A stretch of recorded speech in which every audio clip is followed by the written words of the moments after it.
Hello there and welcome. It's Bob Proctor back again. Now, you know, in the last video that we made here together, I went through how the conscious mind works, how the subconscious, and how the body is an expression of the mind. And as you go through that, if you go through it a few times, you're going to see, yeah, that's exactly what happens. Now, I want you to think of this for a moment. When you impress an idea upon your subconscious mind, that alters the vibration of this instrument we call our body. See, our body is a molecular structure. Really what it is. It's a mass of energy in a very high speed of vibration. Now, we invented a word to describe our conscious awareness of vibration, and that word is feeling. If you ask a person, how are you today? They'll say, well, I'm feeling fine, or I don't feel that good, I feel great. You never hear a person say, oh, I'm consciously aware of being emotionally involved with a negative idea, so therefore I've moved into a negative vibration. But that's exactly what happens. So, you see, as we start to understand this, and we become aware that we're not feeling too good, we can change it. Now, it takes a little training, but you can do it. We are really in charge of how we feel. Now, we let other people upset us, but we don't have to let other people upset us. We don't need to react to them. We can respond. We can listen to what they're saying, and they say, well, you're entitled to your opinion, but that's just not what I'm like. And we can hold our own idea of ourselves. You see, it's important that we grasp how the mind works and that we understand the relationship of the body to the mind and the mind to the body.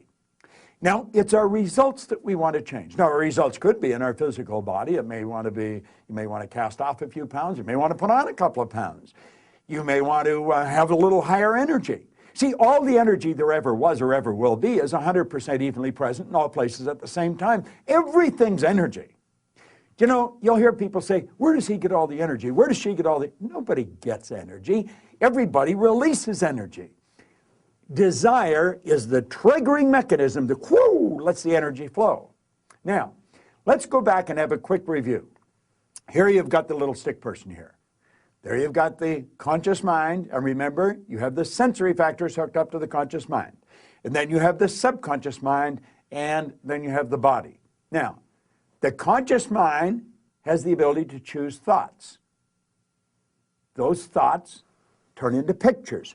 We turn the pictures over to the subconscious mind, and then the subconscious mind expresses the action, all right? Now, what is the problem? Remember, we said the subconscious mind had no ability to reject. We said the subconscious mind cannot differentiate between what's real and what's imagined.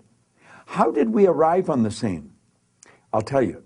When you arrived on the scene, you did not have any conscious faculties developed. The sensory factors weren't even developed. This is how you arrived. That's called the little life. That's the baby. No conscious mind. So there's the subconscious mind. It's wide open. You can put anything in it. You see, your subconscious mind is programmed genetically. That's why we look like our relatives. It's built right into the genes at birth. But then we're programmed environmentally. Carl Mendinger from the Mendinger Foundation in Topeka one time said, environment is more important than heredity. Why do you think you speak the language you speak? You speak that language because you were surrounded by people that speak that language in your little life. And the language just went right into the subconscious mind. If you grew up in a home that was bilingual, you learned both languages. I had an associate over in Kuala Lumpur, had a little boy, he spoke 4 languages at 4 years of age. And you'd look at that and you'd say, my gosh. No. The baby was programmed. Why do you like the food you like? It's programming. That's right. Now, let's stop and think about the environment we were raised in. Here's the baby, and look at the ideas and the thoughts and the concepts that are going on around that baby are going right into that baby's subconscious mind. Now, through repetition, over and over and over again, and remember, the baby's getting it all day, all week, every week, all month, every month, all year, and this goes on for 4 or 5 years. And the baby reaches the age of 4 or 5 where they can start to think that baby's programmed. That baby is programmed to think like the people it had been surrounded by. If the people that surrounded that baby had gone right through school, the baby will probably grow up and go right through school. If the people that were surrounding that baby always lived in hard times, never had any money, always in debt, that's probably how that baby's going to grow up. Now, this is bizarre, but this is how it happens. It's how it happens for me. I was raised during a depression. We didn't have any money. There was always talk about no money. You should be satisfied with what you've got. Well, that's not true. You should never be satisfied with what you've got. You should be happy with what you've got. Dissatisfaction is actually a creative state. So here we have now a baby that has been programmed. Now, let's take and think for a moment. What happens when that baby starts to think for itself? Now think of this. The paradigm controls the vibration controls the action which produces the result. Now here we go. Here you got the baby with the paradigm, and the conscious faculties have developed. They have the ability to think. There's a power flowing into them. What are they going to think? They're going to think thoughts that are in harmony with that paradigm. That's right. We've been raised to believe you go to work to earn money. Do you know that working is the very worst way to earn money? That's right. You should go to work for satisfaction, not for money. You provide service for money. You can earn money while you're sleeping. In fact, we have programs where we teach people to actually earn more money while they're sleeping than they'll ever need to use while they're awake. You say, well, that's a pipe dream. No, no. That's a paradigm that causes you to think that's a pipe dream. There's people doing that are nowhere near as bright as you. But here we are now. We've got the person.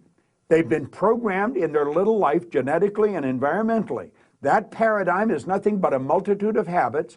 A habit is an idea that's been programmed into the subconscious mind over and over and over again. Now, the paradigm is literally controlling the behavior. Consciously, you can think of one thing, but subconsciously, the other idea will be controlling you. See, we can sit down and we can read these self-help books, we can listen to the recordings, and we say, yeah, well, I can do that. That makes sense. That's logical.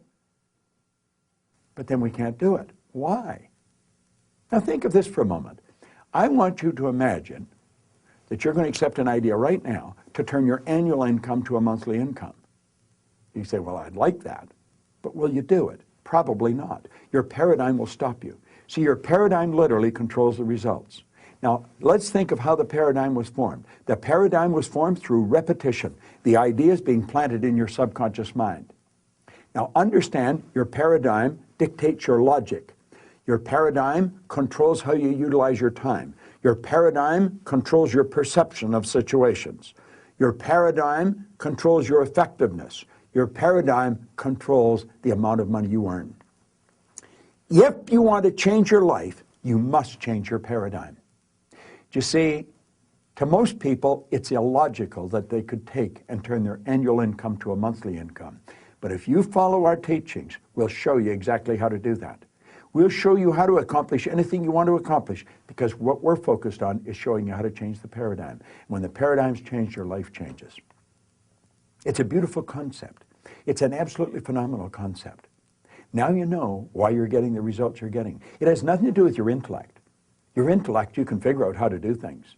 That doesn't mean you're going to do them. You'll hear people say, I believe that, but their behavior would indicate they've never even heard of it. Why? We believe something on a conscious level. On a subconscious level, the paradigm believes something else. There's a word called praxis. Praxis is the integration of belief with behavior. We've got to take the beliefs that we have consciously, that we determine by thinking, and plant them in the place of the old belief. See, I used to believe that I couldn't do anything better than I was doing. I felt fortunate that I was on the fire department. The idea of building a company that operated all around the world, furthest thing from my mind. But you know something? As I changed my paradigm, my whole world changed. That's what we do. That's what it's all about. You've got to change your paradigm if you want to change your life. Now, you can study all you want. If you don't gain an understanding how to alter that program, and that's what the paradigm is, it's a program. It's a multitude of concepts that are fixed in your subconscious mind that literally control your behavior. It's a beautiful concept to understand.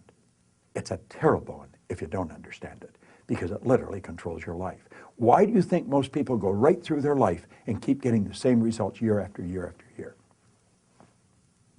Well, it's just the way it is, and they don't know. We should be taught this in school, but we're not. How is the paradigm formed? Through the repetition of information. How's the paradigm changed? Repetition of information. Now let's suppose you're having a difficult time with money. You find that you got more going out than coming in.